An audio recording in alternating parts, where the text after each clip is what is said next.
Heat Safety for Seniors. Script rewritten. Last week, a heat wave in southern Europe killed close to 1,000 people in under 72 hours. 9 out of 10 of them were over 65. Right now, tens of millions of Americans are under an active heat advisory. Here's the detail almost nobody says out loud. Most people who die in a heat wave don't die outside. They die at home, sitting in a chair, often with a fan pointed right at them, doing the exact same thing they've done every summer for decades. Because somewhere after 60, your body quietly loses a chunk of its ability to cool itself down, and nobody ever sits you down to explain that. I'm Dr. John Myers. Over the years, patient after patient has told me the same thing.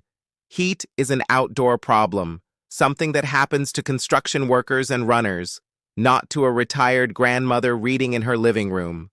That belief is exactly what makes heat so dangerous for people her age. There are 5 mistakes that turn an ordinary hot week into a medical emergency. Some of them might be things you're doing right now, fully convinced they're protecting you.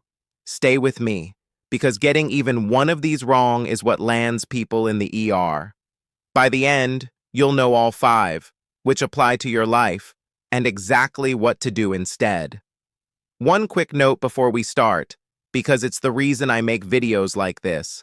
Staying safe in extreme heat is one piece of a bigger picture, the daily habits that decide whether you're still active at 80 or struggling at 65. I've put everything I teach my own patients about aging well into one simple plan, linked on your screen if you want it. Now, here's the thread that ties all 5 mistakes together. Your cooling system and why it weakens. Your body has a built-in air conditioner. When your core temperature rises, your heart pushes more blood to your skin so heat can radiate off, and you sweat, so evaporation carries heat away. For most of your life, this runs so smoothly, you never think about it. After 60, it weakens on 3 fronts at once. You sweat less and later, cutting off a main release valve. Your sense of temperature and thirst both dull, so the alarm stops sounding. And an aging heart, especially one managing high blood pressure or heart disease, struggles to keep pumping extra blood out to the skin. None of this means you're frail. It happens to strong, healthy people. It's just biology, rarely explained to anyone. One more factor decides how dangerous a hot day really is, and the number on your weather app hides it. Humidity. Sweat only cools you if it evaporates. When the air is already saturated, sweat just sits on your skin, doing almost nothing. That's why 90 degrees in the desert and 90 degrees somewhere muggy are entirely different experiences for your body. That's what the heat index captures. The temperature it actually feels like once humidity is factored in. Plan your day around that number, not the plain temperature. Check it the night before a hot spell, and turn on local heat alerts if your phone offers them. Every mistake below comes down to one question. Is this helping my body shed heat, or working against a cooling system already stretched thin? Mistake 1. Relying on a fan to keep you safe. A fan feels like the obvious fix. Air moves, your skin feels cooler, you assume you're fine. In mild heat, you're right. A fan speeds up evaporation. But there's a temperature where a fan flips from helpful to harmful. The CDC is direct. Once room temperature climbs into the mid to upper 90s, a fan will not prevent heat illness. Past roughly 95 degrees, the surrounding air is hotter than your skin, so instead of pulling heat away, the fan blows hot air onto you, which can actually raise your core temperature. Because moving air still feels refreshing, it fools you. You feel okay right up until you're not, which is exactly why so many people are found in a warm room with the fan still running. So here's what to do instead. In genuinely dangerous heat, don't lean on a fan alone. Air conditioning is your strongest protection. The CDC notes even a few hours a day meaningfully cuts your risk. If you have it, use it and stop worrying about the bill on the worst days. If you don't, today is the day to go somewhere that does.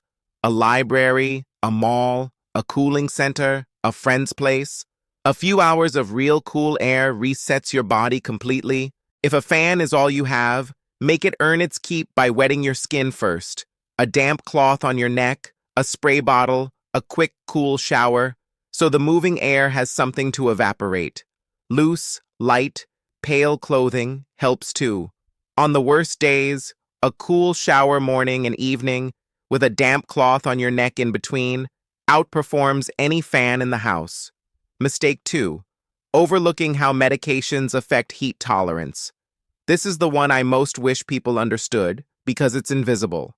Past 60, most of us take at least one daily prescription, and several common ones interfere directly with your cooling system. Diuretics, water pills, taken by millions for blood pressure, pull fluid from your body by design.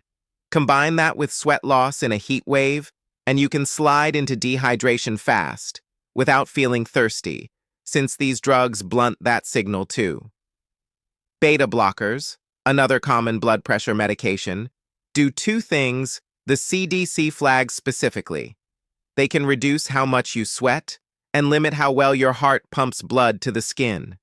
And a broad category called anticholinergics, found in some bladder medications, antidepressants, and even over-the-counter sleep and allergy pills, can directly suppress sweating.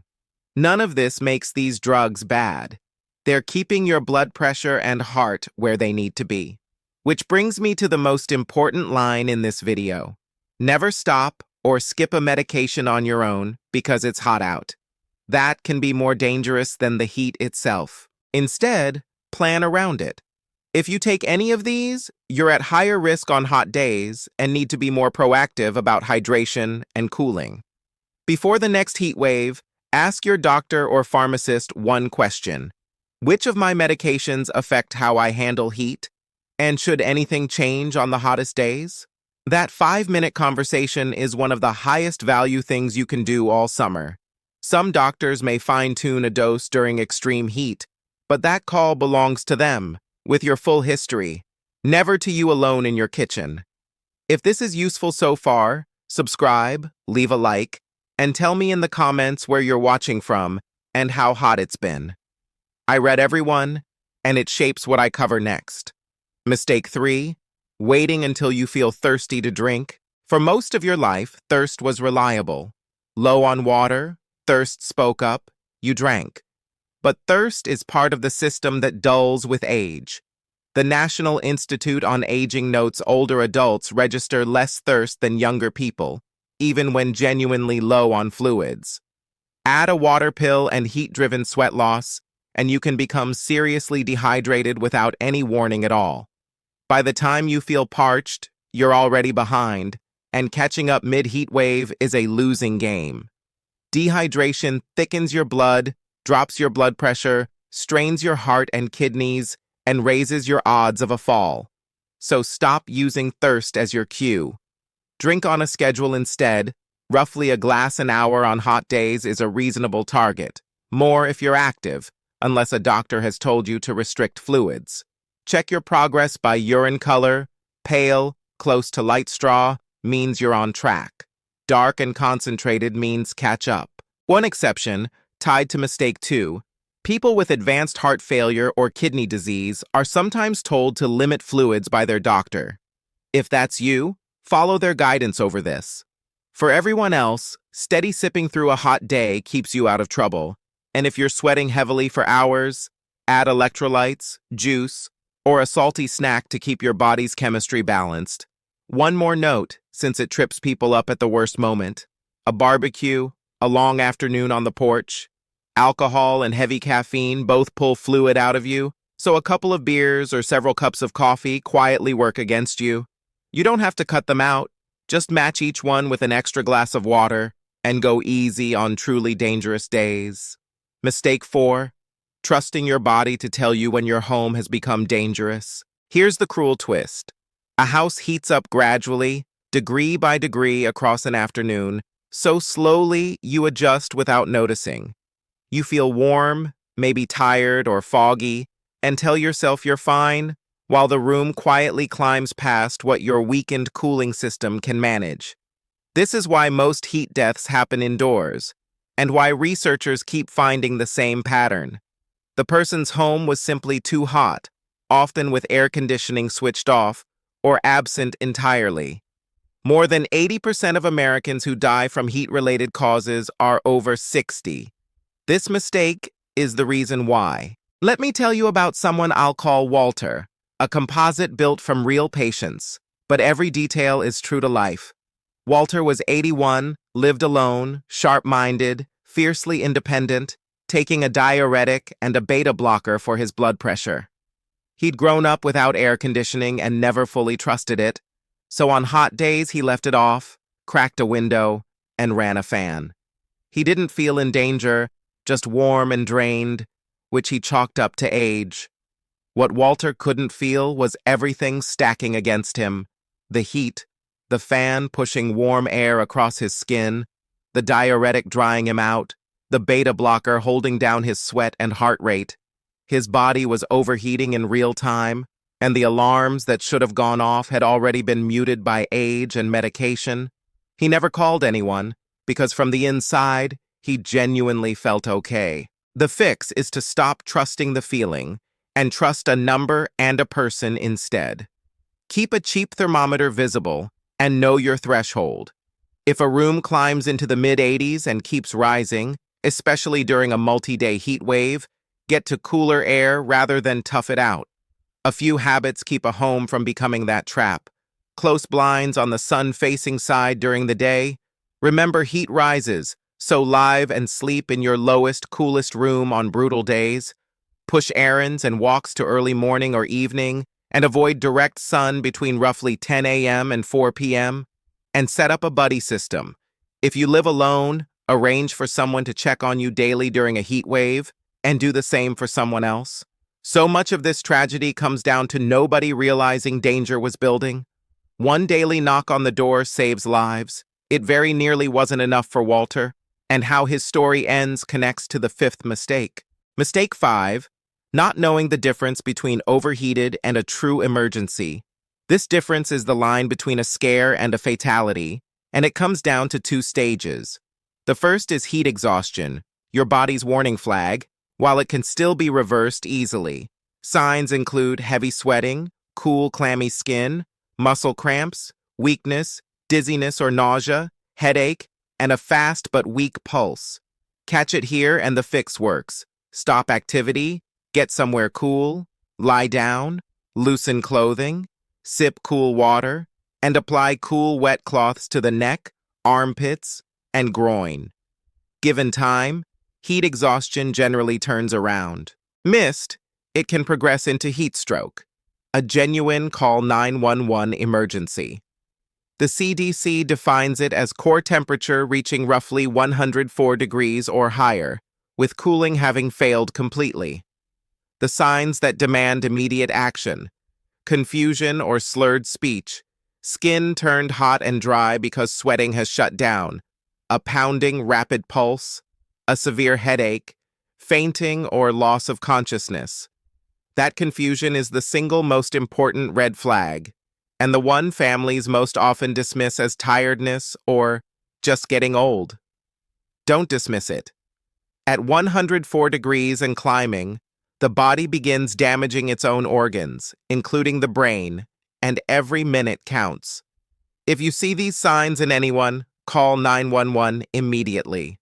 While you wait, get the person into cool air, into a cool shower or bath if possible, or apply ice packs and cold wet cloths to the neck, armpits, and groin. Rapid cooling before paramedics arrive is what protects the brain and saves the life. One caution: if the person is confused, drowsy, or unconscious, don't give them water. They can choke, turning one emergency into 2. Keep cooling them from the outside and let paramedics manage fluids. This is where Walter's story turns.